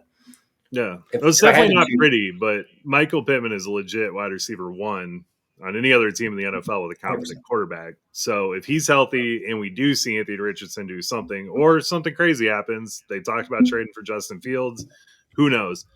I think Pittman is a fantastic buy low right now. My problem is I still think Anthony Richardson can be good. I just think they haven't built this offense to make that work. What do you mean built the offense? They literally have one of the best running backs in the league, and they have probably a top 10 receiving. But Anthony Richardson should be a running quarterback. Like, he should be like Jalen Hurts, and he's not. They haven't treated him that way. They haven't built a game plan like that. Okay, well, actually, like Jalen Hurts hasn't been hurt. Like, I don't know. Like, let's calm down, dude. It's new. It's fresh. Like, let's calm down. But no, I'm actually switching to Joe's take. It's Michael Pittman. He's out after they have a potential out this year, which I don't think they take. Then he only has 1 more year left of the Anthony Richardson experience, and then he can go play football for a real team. Michael Pittman could easily pull the whole hold out, trade me route next year. I don't know. I didn't realize his contract was almost I up. don't But know yeah, who. I mean, I think Michael Pittman's good. I don't think he's holdout good. no, I he's think he not. But is. he I can think I do would it just if let he him. wants. I would let him go at that point. I'd be like, all right, Okay, so you're telling me that if you're the he's Patriots replaceable. and you miss out on T. Higgins and Michael Pittman's like, trade me, you're not floating something for Michael Pittman there because Oh, 100%. he's I would let him instantly go. the wide That's what I'm receiver saying one is on the like, team. I wouldn't Yeah. be like fighting him or trying to keep. I'd be like, okay, yeah, we'll take second rounder or whatever you want to give us. Sure. I would Yeah. do Pittman that on right the now. Broncos, Pittman on the Patriots. I mean, Pittman come on. needs out. The only reason he had a That's good fine year by last me. year was because Richardson was out the whole year, and then this year most of his points came from Flacco. I don't know. I still think this team could be good in the future. Downs, All you're right, right about Downs for Anthony Richardson. That is his favorite target. So yeah, on to the Jacksonville Jaguars. Last year we went with Travis Etienne. Joe went with Parker Washington, but the rest of us went with Travis Etienne. It worked out, man. For one game. I mean, kind of for one game. All right, I think the weird thing is, and this is weird to say because last year we crossed him off because we thought he was unattainable. I actually think this is now it completely went the opposite direction. Is Christian Kirk, and I think that he is he's not the number one on this team anymore. Brian Thomas has big dogged him out of that, but if he stays with this team, I think that he could be solid with Trevor Lawrence. If he goes to a different team, I think he could be a solid number 2 for that team. I think that this was a good situation for him to buy in. He did get hurt. I understand that. But I do think this would be a good chance for him to have a resurgence. yeah, I'm saying Travis Etienne. He's not as bad of a running back as everyone thinks he is, and everyone hates him. And I just feel like it's so hilarious because it's literally like, "What have you done for me lately?" He burned everyone this year because they drafted him in the second or third round, and it sucked. Like it was bad, but this team was bad. And this is literally the number 3 running back to last year, I guess 2 years ago. Once you get to the draft and stuff, I think Etienne. Everyone's out on Etienne, and whether he goes to a new team sooner or later, he's on the team this next year, and he is my guy on this team. So they have to go back to the running game. That was what worked for them. That's what got them to the playoffs last year. This year, the running game was just absolute trash. Both looked like bad. It was like I would not say by Etienne if Tank Bigsby looked great, obviously, but both of them looked bad. The whole team looked bad. Everything other than Brian Thomas and Evan Ingram were terrible. Yep. I would say the whole team is a buy for Dynasty right now because I think great things are ahead. Trevor Lawrence, if I had to pick one, would probably be the one. And I just want to say that outside of Jamar Chase, Justin Jefferson, Amon-Ra, CeeDee Lamb, anyone else, I am trading immediately for Brian Thomas. I don't care. Package your picks. Do whatever you have to do. Get Brian Thomas on your team right now. Sell the farm. To your point, by the way, Trevor Lawrence has never been cheaper and will never probably be cheaper because he was a 4,000-yard passer every year other than last year. QB8, QB13. Yeah, I'm a big fan of Brian Thomas. By the way, our rankings are going to be crazy because I've already seen where other people have ranked Brian Thomas, and I was thinking a little high. I was not thinking high enough, clearly. Kind of wild to see. All right, I'm not going to look at anyone else's rankings. I'm doing my own. Okay. Well, I mean, I've just been they've just been thrown in my face from a graphic or something. All right, on to the Kansas City Chiefs. Josh, we went with Rashee Rice last year. Who are we going with this year? I think we go back to the well. We go back to Rashee Rice. Didn't play this year, obviously, which is weird. I thought he was going to be able to come back, but he never did. Is going to be facing some sort of suspension, which I think will also be another reason why you can get him. He did play a few games this year. I forgot he got injured in the season. It felt like he got injured preseason. It's been so long ago. Yeah. No, played a few games. But anyway, Rashee Rice came on. He seems to be the only receiver who can catch Mahomes' passes consistently. Like, honestly, he's the closest thing that we've gotten to Tyreek Hill since Tyreek Hill left the team, other than Kelsey, which obviously we know that's been, that's a road that's ending eventually. Rice seems to have a good future here if he can stop doing off the field issues. And, coming off the injury, coming off what will probably be a 4-game suspension or something like that. I just think it's a perfect buy. Okay. Rice is a great buy. Yeah. I'm going Pacheco because we know what he can do. He broke his leg, and I know he doesn't look good, and Kareem Hunt's there now. but he's coming off of a broken leg, and you do not return to your form quickly after a broken leg. So Pacheco will be there next year. 1 year left. Go get him. I just feel like they're going to be Okay. bringing in another running back, and it's just going to be a split backfield. Otherwise, I would go Pacheco because he is a great running back. And honestly, even if he's not on the Chiefs next year, could be a good buy. Nick Chubb warning. Yeah, I agree with Rashee Rice. I think this is time to buy. I forgot totally during that playoff game, by the way, that DeAndre Hopkins was on this team. We should there should have been like a DeAndre Hopkins versus like revenge game versus Houston, like anything, nothing at all. It was a not like He's a shadow of himself at this point. it was just Travis Kelce, and that was it. And Well, it was sad to see. But yeah, no. So I think it's Rashee Rice. I think he's the buy for this team going into next season. All right. Next team on the list is Las Vegas. Last year, we made the vaunted idea of Zamir White as our buy from this team. We're probably going to have a different answer this year. What do we think it is, guys? Brock Bowers. Well, Okay. obviously, but you're not buying No, him. It's the same as the Laporta It's argument. the same thing as BTJ. You're selling everything you absolutely can to get Brock Bowers on your team because he will be the tight end one for the next 8 years. I just feel like after seeing what Laporta did his second year, which I know that that's probably not what's going to happen here with Bowers because he's, obviously a different team, no other talent on the team essentially at the moment. I agree. My price tag for that, if I have Bowers, is like unrealistic. And I just feel like trying to get that deal done, I'm just trying to think of like Davis, trying to trade Brock Bowers from Davis. He'd be like, yeah, man, I'll take every single player on your roster for him. And then I'll do it. And it's like, that's the conversations you're going to be having if you go for that. My vote is actually Jacoby Meyer, and I don't think you have to pay much for him. And I think he's on the team next year. There's no way they can get rid of him. They owe him way too much money. Will he be on the team after that? I don't know. Will he play football again? I don't know. But I think this is a 1-year rental for a guy who's looking to win the championship right now. I think they're going to go get a wide receiver, whether it's T. Higgins, whether it's in the draft. They're going to get a quarterback of some kind. They're not just running AOC out there. I said Jacoby Meyer. He's going to be the wide receiver 2 or the starting wide receiver 1 on the team. And this quarterback's going to have to go to the veteran, and that's Jacoby Meyer, which seems weird because it seems like he's younger. Does. My pick is also Jacoby Meyer. I feel like he's the James Conner of wide receivers, where it's just like he's consistent every year. You don't like him. You kind of hate that you picked him during the draft, but he ends up being the guy that makes some points having a team. I wrote him to a championship in redraft this year, and don't regret it. Two years in a row. I also think he's going to be a great redraft.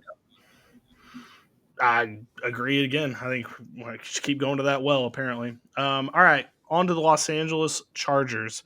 Last year we went with either Justin Herbert or Quentin Johnston. It's kind of a tough spot because I think they're going to add a wide receiver, and I do think they're going to add a running back, so that makes this kind of tough. But I think I'm going to go back to Quentin Johnston again. I know that he's not good. I have watched him play football. I am not stupid. But Ladd McConkey is way too expensive right now. I get the Joe bet the farm situation, and this is one of those as well, but I just, for me personally, can't do that. Quentin Johnston, again, he made a better run this year, but it was still pretty bad. I do think whoever has him probably be willing to part ways. It's kind of like Rashad Bateman, I'm sure, the last couple of years for Baltimore. I think this is kind of a similar situation, and I think that that's kind of who I would be after because eventually he might catch on. It just may take a while. And I think it's J.K. Dobbins because he's going to be 27. Okay. And they're going to resign him. And he did awesome. About that. But yeah. He did do great. So J.K. was solid. Whether he gets signed or not, he was solid, and he will get a shot on another team. And he stayed healthy the whole year, which is the most wild part of it all. Well, why wouldn't they re-sign him? Almost. Because they're going to get their actual running back on this team now that they've fixed the defense and gotten this is better. the primo. They still only have Vidal and Gus Edwards. Vidal is not good. I don't know who needs to tell you this, but Vidal is as good as Dante Licks. No, he's done. He's toast. And Gus Edwards did not look good all year. So J.K. Dobbins is going to have the starting running back spot, even if they bring a rookie in to compete with him. All right. Anyway, I'm going gonna tell you the real answer, and it's Justin Herbert because he's still attainable because he's choked in the playoffs, and everyone's gonna remember that for the whole year. You can go get him. I mean, you're gonna have to pay a little bit of a price. He's not free by any means, but he's a starting quarterback. He has capabilities, and if they go out and get some wide receivers, which I assume they will, and a new running back, and just like a younger team, Herbert's only gonna get more comfortable with these young guys out there and really be the quarterback that we think he can be. Top 10. I'm not saying he's gonna be number 1 or number 2, but he's always gonna be in that conversation of the top 10. I just think he's always going to float. To me personally, I just feel like he's always going to float around that like 14 to 12 range. Whereas like he could have like a pop season and be like 9 or 10, but I think he's like more average 13, 14. Because I think this is going to be a run team, and I don't just feel trust like that they're going to be a this pass team ever. This was a down year from his first 3 years. Obviously, had the really bad year last year, also injured. But this year played the full season, less than 4,000 yards, was hitting 5,000 a few years back. I just feel like the 4,000 yards is coming back. The touchdowns can come back. It's just the most valuable position you can get for this team. It's possible, other than Ladd. I mean, personally, I hope so. I hope that's what happens, but I don't know. Just don't know until I see it. All right, on to Los Angeles Rams. Josh, last year we said everyone on this team was too expensive to buy. Is someone finally attainable to you on this team that we should be after? Is Demarcus Robinson still on the team? Yes, it's Demarcus Robinson. They love him. Watching him play the Eagles, they love him in the red zone on those 1-on-1 matchups. Kupp is not done, but basically done. Like honestly, and someone's gonna have to run next to Puka. They like throwing to everyone, which is kind of wild. Like seeing some of these players on his teams, it's like, how do they even have a chance to do this? But yeah, it's Demarcus Robinson, which is weird because you wouldn't think that that's the case, but they really do like him, and I think you can just get him for pretty cheap. Yeah, solid. I would say Blake Corum. I mean, Stafford has 1 year left on his deal. Kyron's a free agent after next year. They might just blow up this team completely after this year if they don't do anything. Not making that mistake again. For me saying it, Poor Puka. I said that, and they went the complete opposite direction. They went on a playoff run and won a game. It was and should have won the second one if it wasn't for Jalen Carter. It was inspired to watch. I agree with Josh. Demarcus Robinson's my pick. I liked him the whole season. I think Kupp's getting faded out. Robinson's fading in. Do think they're going to go get a wide receiver in the draft, though. It's hard not to see that. I'm not saying it's a need, but they definitely are going to pick somebody up in the 6th round that we're all going to be like, okay, just another dude, and then he's going to end up being a dude. Honestly, I changed my answer to no answer, not because it's Puka or Kyron, and those are the ones that are talented. Love Demarcus Robinson, but do you really want him on your team? I mean, in Dynasty, yeah, kind of do, just to see what happens. I wouldn't mind trading. All right, on to Miami. Joe, last year we said Devon A-Chain, which in retrospect seems insane that we even said that, but we all consensusly said that, crazily enough. Who on Miami are you going after? Jonnu Smith. He was tight end 4 on the year. Tyreek might be out of there, and he's got 1 more year left on his deal. So very cheap tight end. Okay. Yeah, I'm going Jalen Wright. I know it's not, it's hard to buy rookies, but someone else has got to do it on that team. Mostert more than likely is done with his career at this point, unfortunately. Although whenever he's had doubters, he's actually done it. So I think Jalen Wright is a buy, lowish, mediumish, probably more so than anything because he's a rookie that was drafted a little high, but still has a chance to make a role for himself. And A-Chain can't do it by himself the whole time. It's just not likely. Fair enough. Well, I'm splitting the votes completely. I'm going Malik Washington. I think he is, and it is kind of seeing what Tyreek Hill's going to do, but Tyreek Hill was here the whole year almost, and it didn't look great. It was not hitting the same as it did in Kansas City or in years past in Miami. I do think they're going to have to start changing the guard over. Like, eventually we're going to have to move past this team being a Super Bowl team because it's definitely not.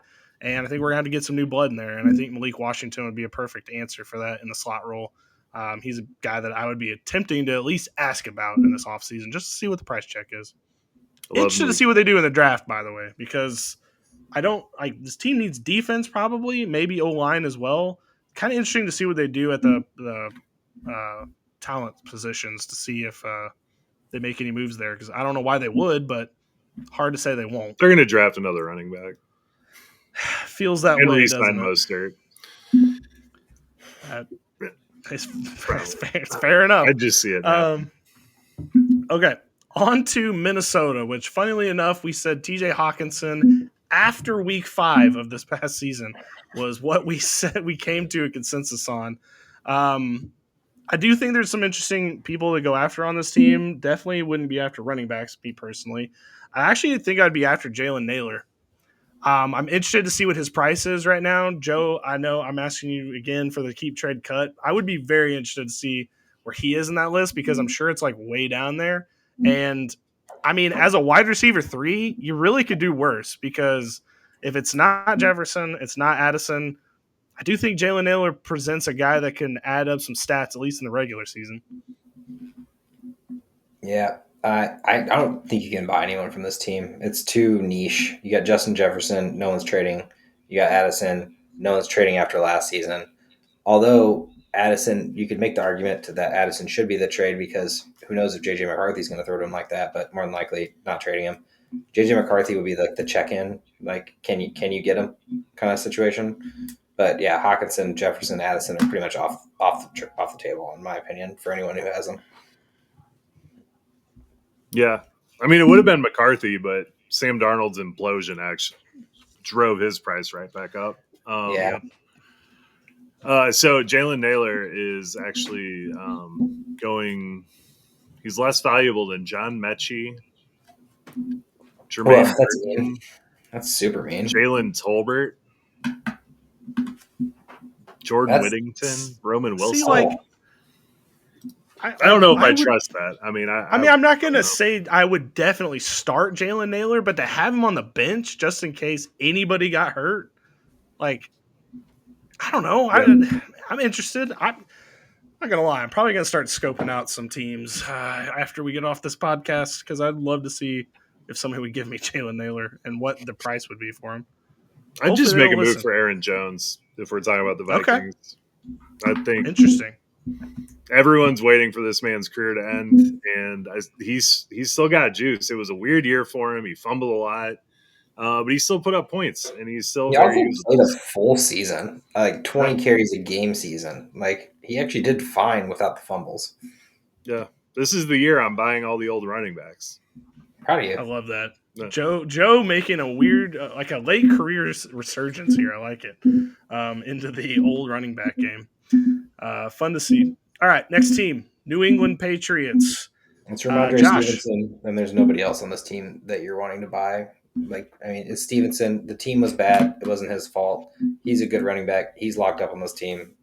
Stevenson. I think this is the one time you could buy him. Last year we said Demario Douglas. Joe, who? I guess it's Ramondre. I don't know.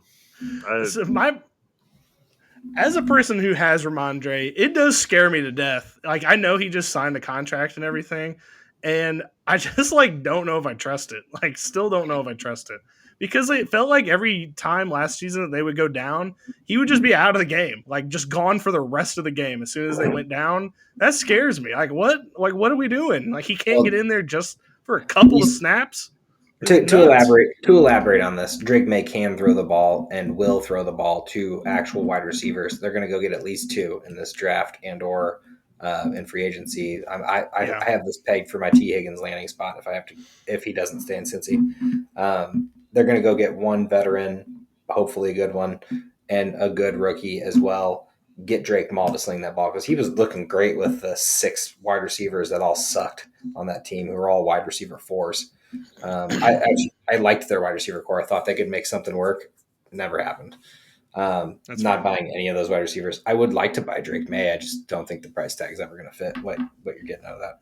Yeah, this is a dark team, but yeah, Ramondre scares me a little bit, but probably the only option because he's the only one Well, if signed there he's long scaring term. you, he's scaring other people. So it wouldn't be the worst spot he's Yeah, in, good point, depending guys. on That's actually a great point. If somebody came and offered me something for Ramondre, I'd think about it. I'd definitely think yeah. about it. Might All not be the right, worst thing. on to the New Orleans Saints. Joe, who on the New Orleans Saints are you after? Last year we said Kendre Miller. Yeah.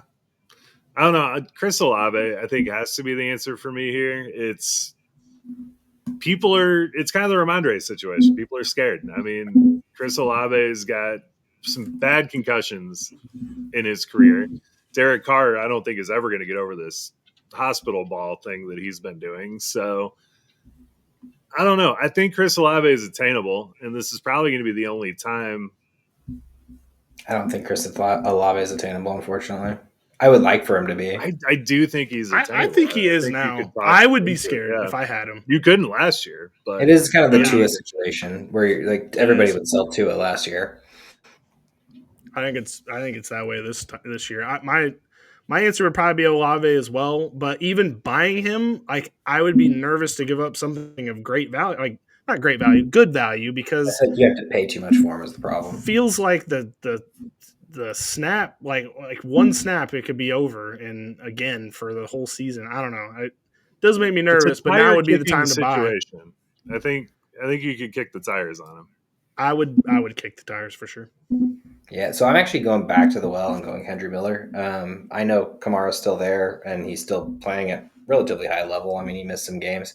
Kendre has a shot here, and I think that the role becomes a little bit more valuable this year. And I would love to say Rashid Shaheed, but there's a potential out here. They could cut Carr, or Carr could be gone. And I don't know what Rashid Shaheed is without Carr. So going back to Kendre. It's a good point, because if they go to Rattler, we've seen it. It's kind of dark a little bit, but if you give him a whole season, after, like, I don't know, maybe you try it out just to kind of reset everything, get a high draft pick. Like maybe that's what you do if you're the Saints. Get that cap space freed up. Maybe that's the choice they go with. But they owe Derek Carr. It's wild. Yeah, no, they're in a. Sorry, Rue, we love you. All right, Chuba on to or Olave? Chuba. Which side? What? You're on the Chuba side. Chuba, yeah. Chuba. For long term, though.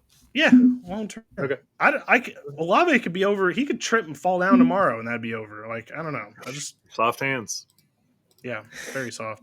All right, on to the New York Giants.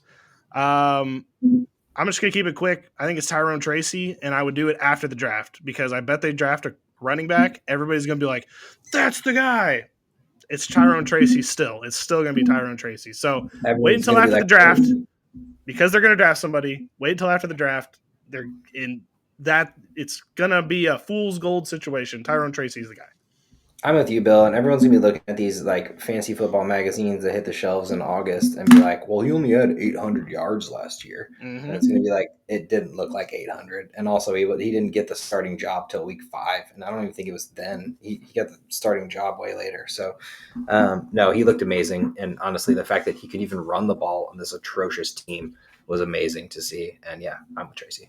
Can't buy Neighbors. I would love to buy Neighbors, but there's no way. Neighbors for sure, but I can't. You wouldn't have a player left on your team other than Neighbors and Craig Reynolds.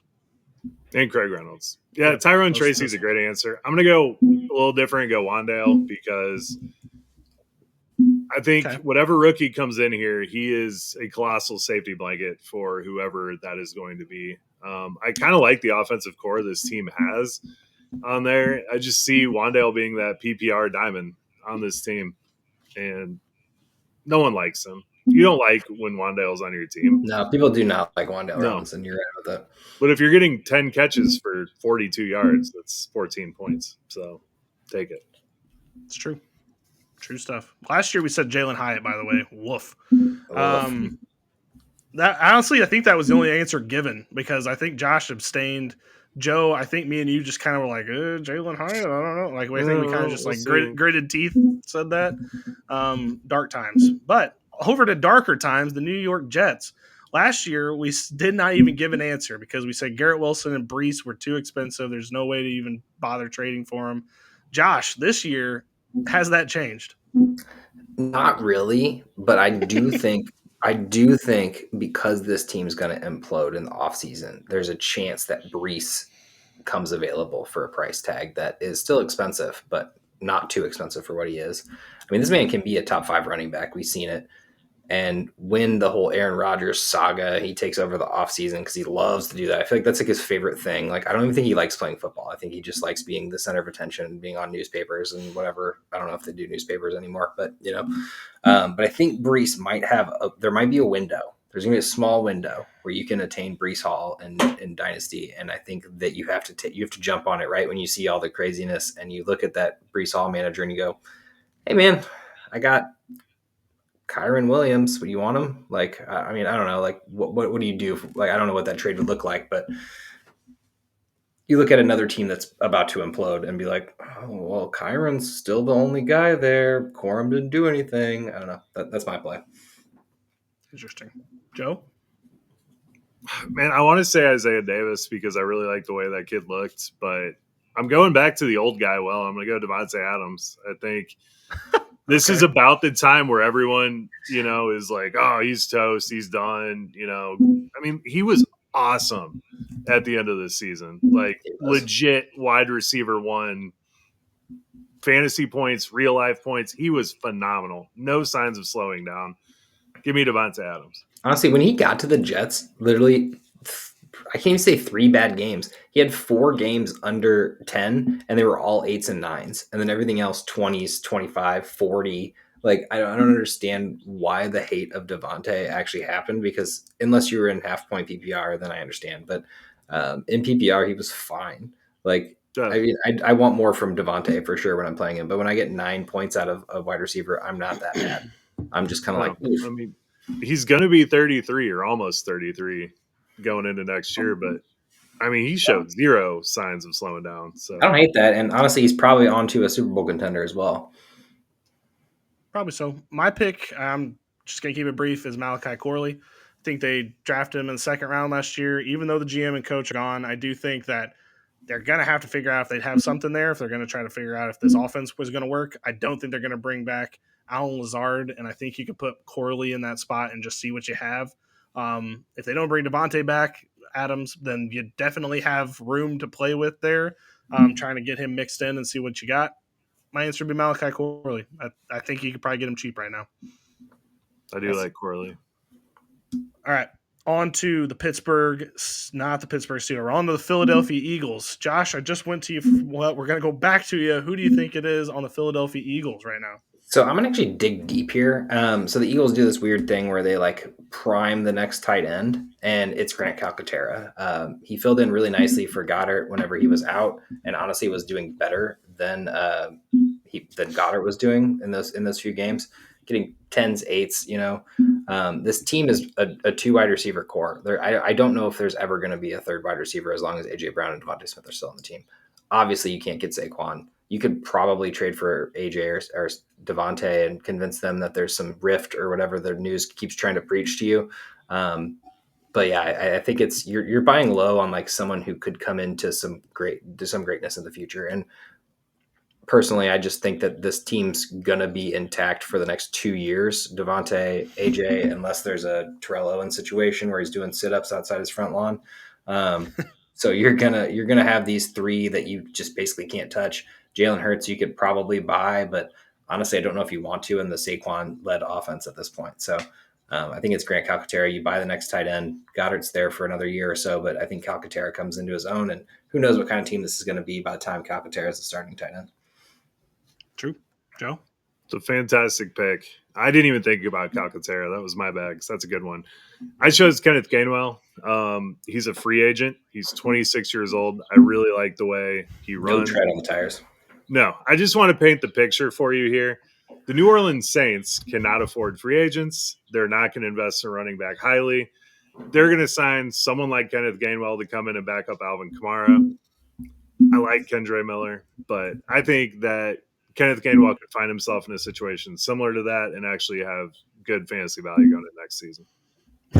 Just like Joe's like, any old running back, I am in. I'm in. Not even old. He's only 25. 26. And Gainwell's has 26. never It's above the Gainwell's Joe weirdly line. never gotten more than like 15 carries in a game, and it's the most wild thing. Like even on times where he, like the first guy was out, like it's just so weird how we drafted Gainwell to not use him. So there's like no tread on those tires. He actually could be good. We don't know. What is his yards per carry? I'll have to look that up. I'm not going to do that right now, but it seems like He always he's does always one. Well, I mean, he's the change pace back too. So I just went with everybody on this team's too expensive. I'm probably not investing in any Eagles right now. It's just not the time for me. I don't. fair. I mean, I would be interested to hear about Goddard and Hurts, but I don't, at the end of the day, I still don't think I would even make Joe. an offer because I don't think it'd be worth it. yards per carry is like 4.2, 4.3 Okay. on his career. It just seems like he's always getting 5-7 yards. No, he's the change of pace back to Saquon, so nobody's expecting him to actually run. All right, next team, Pittsburgh Steelers. Joe, last year we said Najee Harris. Are you sticking with it? I do love it. I do love it a lot. I'm going to go Pickens. I think everyone hates him. The quarterback situation's bad. I think he's attainable. Really? Okay. Mm-hmm. I'm torn between Fields and Najee, and probably neither of these guys are going to be on the team. So I think the problem is that free agent, they're going to wait for the landing spot. You're not going to be able to trade for someone who's a pending free agent in this situation, at least, because they both have that, like, I don't want to say elite level talent, but let's say whatever's underneath elite, like good level talent. And it's like, let's just see. And then by that time, it's too late. So I honestly don't have a trade for this team. That's fair. I picked Roman Wilson. I just think you should trade for him now because if he plays football. He was injured the whole year, so we didn't even get to see him at all. So I would be interested to see if somebody would be willing to give him up. You know, I'm not saying bet the farm, but at least see what you got. Okay, next team on our list as we're speeding through the last couple teams here is the San Francisco 49ers. Last year we said Brandon Ayuk just based on all the crazy-ish that was going around him. This year I'm actually interested in Juwan Jennings. I would really be interested to see what people are paying for him right now because of what he did this season up and down, but I think right now might be a good situation to buy in on him to get him onto your team.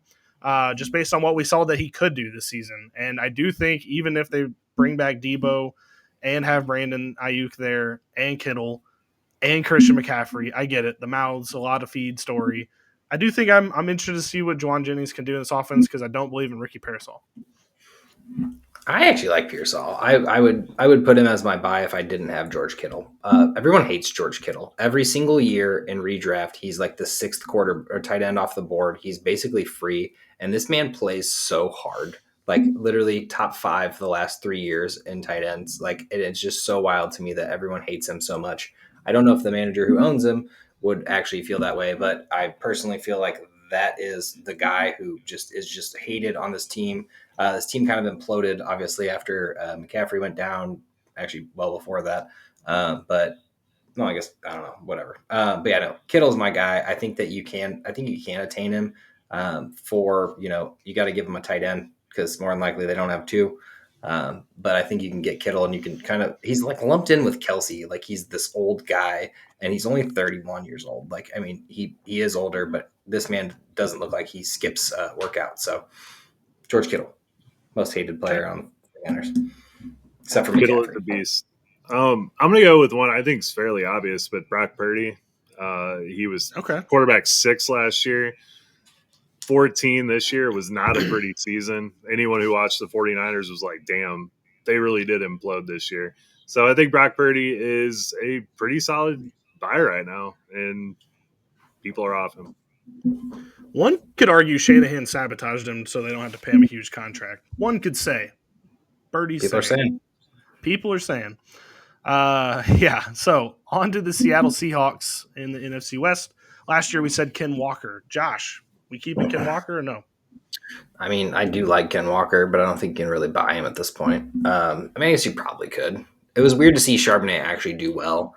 But no, I don't really have a buy for this team. I guess DK Metcalf, just because I think he had a kind of a down year and probably going to be moving on to his next team sooner rather than later. Not next year, but coming up. You can't buy JSN though. He's impossible. Nobody's getting rid of him at this point.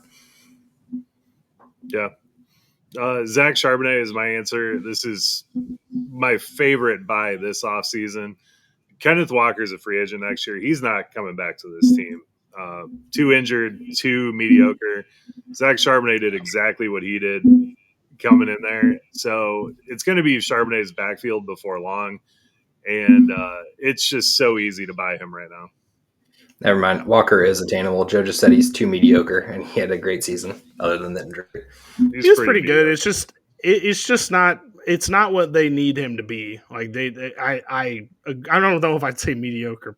Maybe I would, but I do think that they need more from that position, or they need to figure out a group of guys that can get some from that position. But if he's going to get hurt every year, it's just kind of getting old at this point. Mine was AJ Barner. I think this might be the last time to get him because no offense there, no offense the name, but if you pick up AJ Barner now, like by the time he gets installed as the starter at tight end, you've already got him and you're willing to go. And I think he's going to become a good target for Geno maybe this year, or if they get a new quarterback in the future, could be a good guy for that guy as well. So I'd go AJ Barner. I like that. All right. On to the Tampa Bay Buccaneers. Last year, we made the absolutely insanely correct call of Baker Mayfield. Joe, who are we after this season that is attainable?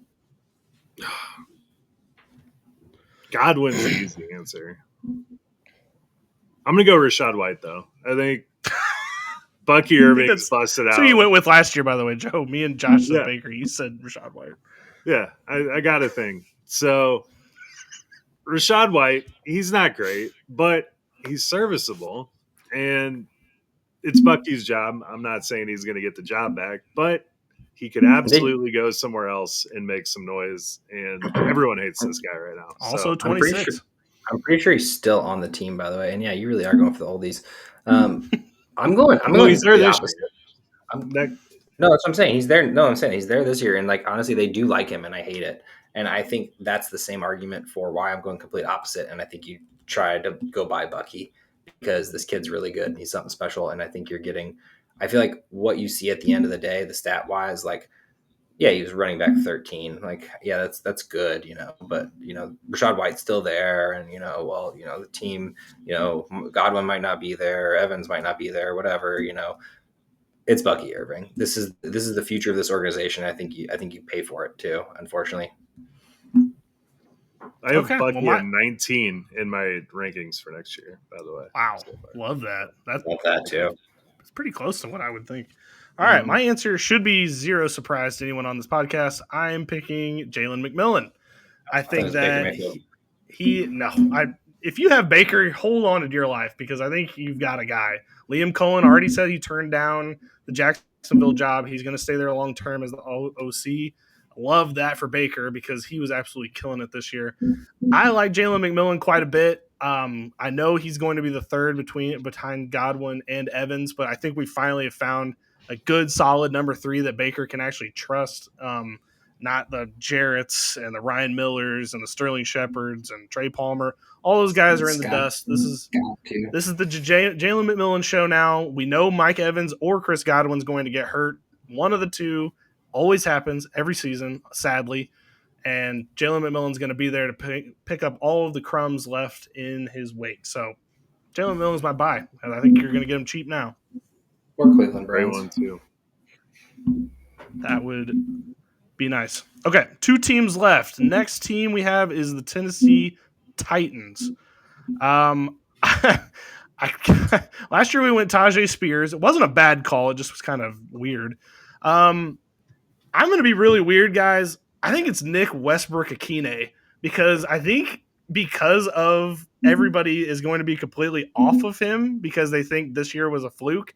They might be right. He's the wide receiver 1 on this team, though, and he is going to be the guy that leads this team, potentially into the future. So I'm a big Westbrook-Akine fan, and I think that now is the time to buy the goofy thing that everybody thinks is not real, and I'm good. I'm good for it. The aberration. I would love to say it's Treylon Burks, but I feel like he still holds way too much information or too much people just love him. They're like, oh, well, he might be, But yeah, no, I'm actually going back to the well and going Tajay Spears because is the dude. I know Pollard's good, but they were literally talking about saving Pollard, and I was like, you're not even going anywhere this year. What are you saving him for? So therefore, I just know Tyjae Spears. It's going to be a complete split, and I think Spears, fresh legs, younger guy, gonna have a good year next year, especially if they go and get a quarterback and make this team something. Yeah, like Spears, it's Calvin Ridley for me. I mean, he's the wide receiver one on this team. They're going to get a quarterback. Calvin Ridley was actually really good this year when Mason Rudolph was the quarterback. Will Levis could just not get him the football. So any other quarterback with half a good brain is going to throw the ball to Calvin Ridley. And I think people overall are much slower on him than they were a couple years ago. That's fair. I do think he's attainable, and he's going to get a better quarterback. So win-win. All right, last team on the list is the Washington Commanders. Josh, what is the player from the Washington Commanders that you are after? I want to say Eckler. I know that you guys hate Eckler. De'Ami Brown's also a really good one because he's been coming on here lately, but I just don't trust it, and I trust that they're going to go and get more wide receivers. So I feel like the De'Ami Browns, the Zacchaeuses are gone from the face of the earth, basically. But Austin Eckler is one of the most forgotten about people. Like literally 2 years ago was one of the best running backs in the league. Had a bad year with the Commander or the Chargers, who everyone had a bad year with the Chargers. Eckler looks phenomenal. I'm actually very terrified to face him. I know it wasn't like the best year on paper, but I think you're getting a great depth player someone who's going out there and getting consistent points, like 10 points, 11 points a game. It's just exactly what you need as your fill in and or bench spot. So okay, Joe. I'm going to go with every fantasy analyst's favorite crush, and it's Ben Sinnott. They were wrong. Ertz was the guy, but Ertz old, Sinnott young. You're not going to old guy on this one. He is going to be 35. There's players that are older than us in this league still, gentlemen, and he is one of them. Feels currently. Good. So yeah, I guess that is a good pick. Mine is actually it was De'Ami Brown. I do think this is a nice. I do think they're going to replace him with somebody. I do think that is completely possible. However, I don't hate De'Ami Brown, and I do think that he has shown some things this season that could make him worthwhile. He was a really good recruit coming out of North Carolina. I was all in. Like I loved De'Ami Brown on that North Carolina team, and really thought he was going to come in and light things up, but it has not worked out that way. And I think that now we're finally seeing what he can be potentially. And I think after this potential Super Bowl run, they might figure that he's a guy. I don't know. I'm buying in back on the 2021 draft class for some reason. I don't know what's going on with me. I have no clue. My only issue with it is Zacchaeus has looked just as good as him. I think it might just be Jaden Daniels. Could be. And they do need to update this core. I mean, I don't think they can compete every year with this. I think it's just Jaden Daniels has made it work, but it would be nice if it made it a little bit easier on him. Do you think that Jahan Dotson is just upset about trading teams? Not because he's like, let's just say the Eagles win and whatever, that's fine. But like, he could have had such a better year. Like, imagine what stats he would have had if he stayed on that team. Yeah, no, I got to think that he is kicking himself. However, Jahan Dotson revenge game coming up this weekend, maybe. He did catch the first touchdown in the wild card round, which is wild. I know. What if he did that again? I'm sure the odds are insane right now. So that would be a fun bet to put in. I think it was like for sure. 1,100 or something like that. It was pretty good. Nice. Very good. Okay. Well, that's all the teams. We spent an hour and 48 minutes talking about it. Thank you for everyone who stuck it out this long. But here's the thing. These Dynasty podcasts, I'm one of these people as well that when I'm listening to the podcast, I don't mind the length in this off season because it's just information, just kicking back with the bros, chilling out, doing yard work or whatever and listening to a podcast. And these kind of long ones like this that are just fun, bounce around topic kind of thing, actually fun listen. So I don't mind the long ones. I'm sure some people are like, oh, keep it tight, but It's our podcast. We'll do what we want. How about that? Exactly, 100%. For sure. However, I don't think we're going to do another podcast this long in quite some time. But thank you for everyone who stuck it out this long. We're going to be having a ton more Dynasty content and a lot more rookie content coming up here. We just sent the finalized schedule to these guys all the way through May. So that's kind of scary to look at, but it honestly is going to be fun. We've got a lot of good things coming. Next week, we're doing our way too early 2025 rankings, which is always a crazy show because we don't know where each other is at after this season. But it's always fun to jump right in and see what we got. So next week we'll be doing way too early rankings, way too early rankings going into the 2025 season. So with all that being said, boys, Joe, get us out of here. Good night.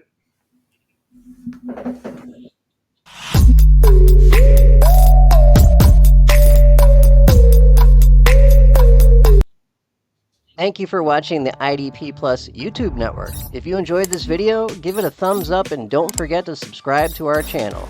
Be sure to tap the bell icon to get notified whenever we upload new content.